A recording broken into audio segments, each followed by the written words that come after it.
Here we're disassembling an iron. We've got our switch here.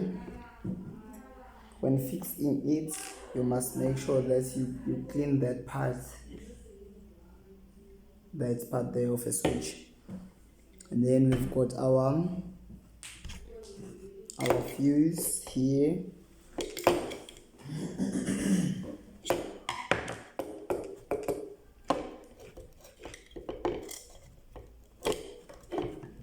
We've got our fuse here, so the cable is short for the removal of this rubber. Then you can remove it when you're fixing the fuse. And the fuse is there. It's an iron to protect the element from overheating. And then the switch and an iron is there to control the heat.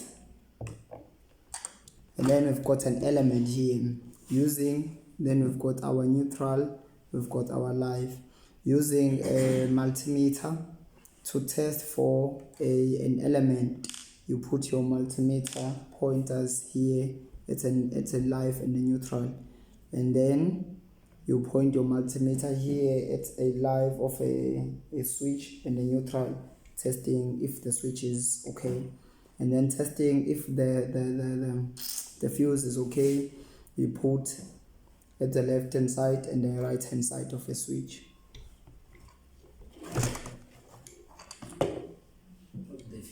Of the fuse, yes sir.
hayi bo, hayi rapha.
foot